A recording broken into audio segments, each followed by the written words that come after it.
Bonjour, bonjour, bonjour. Panini enchaîne les big news plus vite que moi j'enregistre des vidéos, donc forcément j'ai pris un peu de retard. Normal. Donc aujourd'hui je vais vous faire un petit tir groupé sur ce qui a été annoncé jusqu'à Star Wars et Conan. Jeudi pareil on fera sur ce qui a été dit sur Iron Fist et les séries X-Men.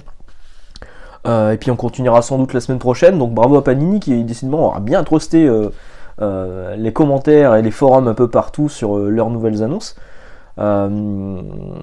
Et voilà, moi le premier, les vidéos que j'avais plus ou moins prévues sur ces périodes de fête, bon bah du coup place à l'actu, mais il reste les free talk pour discuter un peu d'autres choses que de Panini, parce que c'est vrai que sinon on va saturer à mort. Alors on va commencer tout de suite avec du Marvel avant d'attaquer le Star Wars et le Conan, même si Star Wars et Conan, il y a du Marvel également.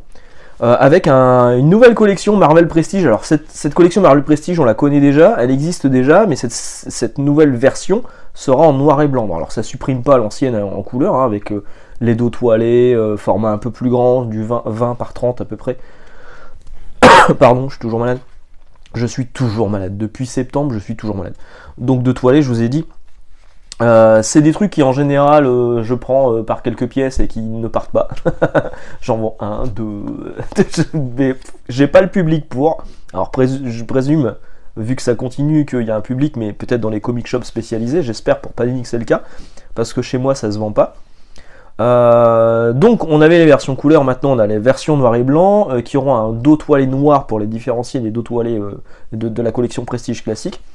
Le papier sera plus épais, et celui qui va ouvrir le bal, le titre qui va ouvrir le bal, c'est Silver Surfer, l'obscure clarté des étoiles. Je vous laisse apprécier la traduction de Dangerous Artifacts, à savoir des artefacts dangereux, des objets dangereux, des objets anciens dangereux, traduit par l'obscure clarté des étoiles. Pourquoi pas. Un récit de 1996 scénarisé par Ron Mars et dessiné par Claudio Castellini, qu'on avait déjà eu en VF lors du numéro 1 de la revue Silver Surfer, lors du lancement de Marvel France Panini en 1997, en février 1997.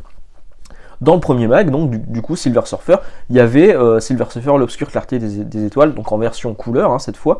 Mais cette nouvelle version a été entièrement remasterisée par Claudio Castellini lui-même, qui aurait bougé des cases, bougé des bulles, revu un peu la mise en page. Donc on aura cette version remasterisée en noir et blanc et en grand format avec des bonus en plus. Maintenant, est-ce que la traduction d'époque a été remasterisée? Ça, je ne sais pas. Et on n'a aucune idée du prix. Voilà. Maintenant, c'est du prestige. Ça va être, à mon avis, assez cher. On prend les paris déjà dans les commentaires pour le prix. Ensuite, deuxième titre annoncé sur cette nouvelle collection prestige noir et blanc, Ultron Unlimited, Unlimited, de Kurt Busiek et George Pérez, qui est déjà sorti en must-have à part. En fait, c'est un arc de tous les Avengers de Busiek et Pérez qui sont disponibles en 2 omnibus qui sont encore commandables et que je vous invite à découvrir plutôt dans cette version-là. Donc, juste la partie Ultra Unlimited, c'est le début du numéro 2 de l'Icons, hein, du gros Icons, Petit Ange parti trop tôt. Donc, c'est avec Ultron qui fait un peu... qui font un peu le dawa, voilà, des pages qui sont très très jolies et que là on va nous proposer en grand format et en noir et blanc pour apprécier le trait de George Pérez. La version must-have, je la recommandais pas trop parce que c'est un arc sur tout le run de Busiek et Pérez, et donc on va faire référence à ce qu'ils avaient déjà fait avant, sur les épisodes d'avant. C'est pas une mini-série, hein, Ultra Unlimited, hein, c'est un arc sur une série régulière. Donc on fait référence à ce qui s'est passé avant, et on va laisser des indices pour ce qui va se passer après. Donc du coup, le prendre tout seul comme ça, même en must-have à 16 balles, 17 balles, pour moi c'est pas intéressant, et là la voir dans une collection Marvel Prestige en noir et blanc, c'est une drôle d'idée. Alors oui, pour apprécier les planches de George Pérez, sans doute, mais pour le réussir en tant que tel, c'est pas une bonne idée. Mais bon, bref. Ensuite, on va attaquer avec plusieurs annonces sur Star Wars, qui ont été balancées un peu à droite à gauche sur deux big news, mais je vais tout réunir en un seul trait. Avec d'abord, alors vous allez voir, il y a du mars, il y a du avril, je sais plus si je vous ai donné les dates pour les prestiges. Ouais, février 2024, et Ultron Unlimited c'est mai 2024. Star Wars, donc en mars on aura un omnibus, le 3e omnibus de Star Wars version Marvel, hein, donc les anciens Star Wars qui étaient publiés dans Titan à l'époque, si je dis pas de bêtises. Petit pensée à Claude Vistel de nouveau du coup. Donc le troisième omnibus, voilà, vous en faites ce que vous voulez, c'est pas les pires épisodes de Star Wars, parce que c'est ceux qui étaient d'époque. En avril, on a un épique, l'Ancienne République, le troisième tome de l'Ancienne République en épique collection. En mai, on a encore un épique, la Jeunesse des Jedi, qui remonte encore plus loin dans le temps, dans l'univers de Star Wars. On revient au mois de mars pour... Non, je vous ai une bêtise, parce que je partais en couille. Non, on est toujours au mois de mai, pardon. On est toujours au mois de mai. Au mois de mai, vous allez en bouffer du Star Wars. Hein. Donc je vous ai dit qu'il y avait l'épique de la jeunesse des Jedi, mais il y a aussi un album spécial pour les 40 ans du retour du Jedi. En fait, ce seront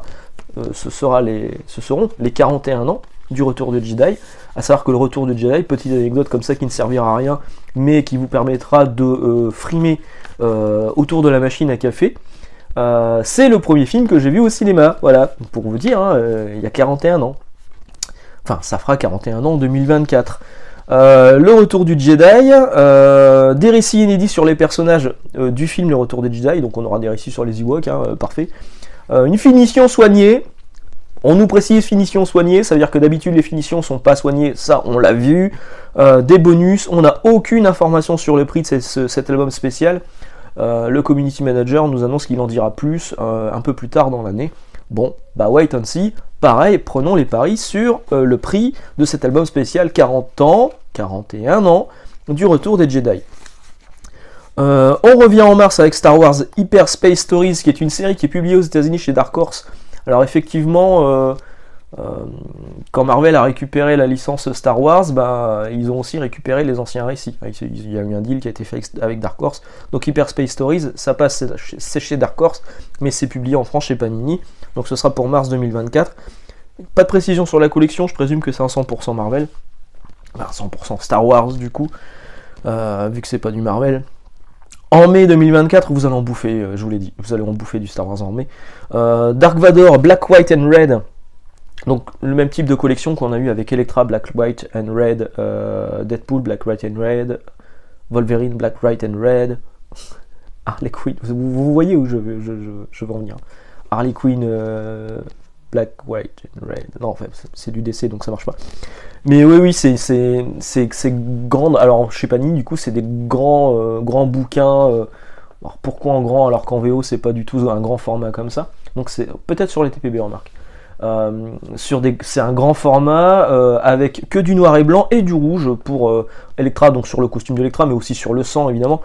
Sur Deadpool évidemment, c'est sur le sang également. Donc là c'est Dark Vador, Black, White and Red, à mon avis le rouge ça va être sur son sabre laser.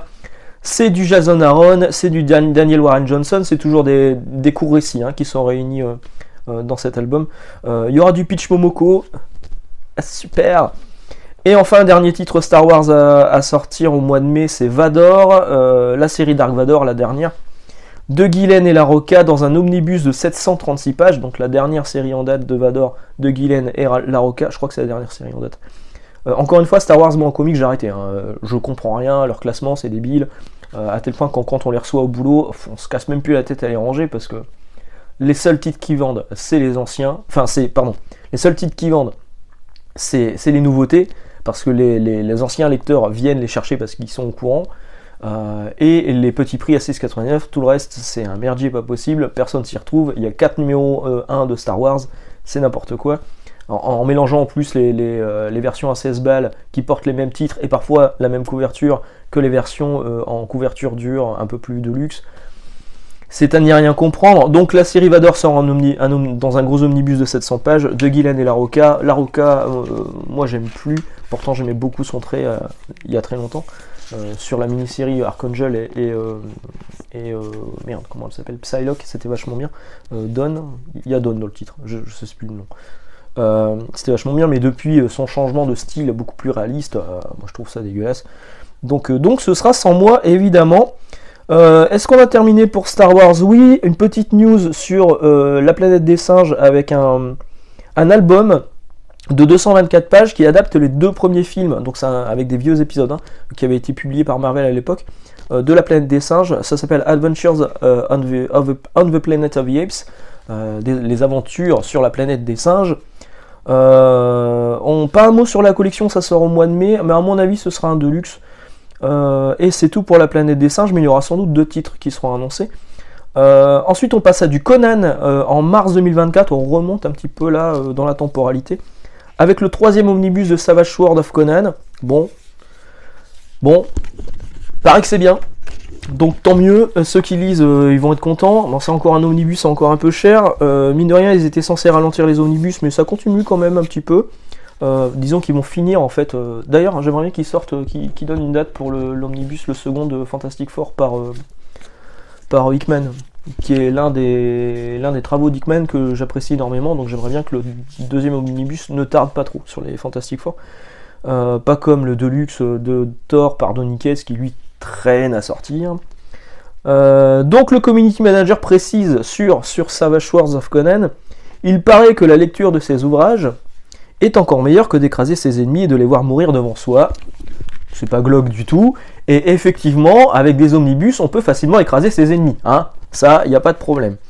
Et enfin, pour finir sur Conan, on a fini sur Conan?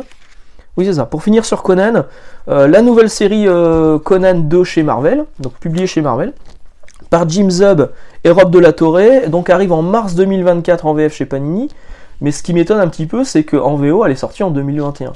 Qu'est-ce qui justifie qu'il y ait eu 3 ans, quasiment 3 ans entre la première publication, bon évidemment en premier chapitre chez Marvel de cette série Conan, et la publication en VF, c'est quand même bizarre. Voilà, je vais vous laisser là, dites-moi ce que vous pensez de ces annonces. Effectivement, moi Star Wars, la planète des singes et Conan, je suis pas le public visé, mais je sais que ça peut faire plaisir à de nombreux lecteurs. Prenons les paris sur le prix, notamment de l'album spécial des 40 ans du retour du Jedi, et on va se retrouver jeudi où on parlera de Iron Fist, de Wolverine et un petit peu de Deadpool aussi. Ciao, à jeudi.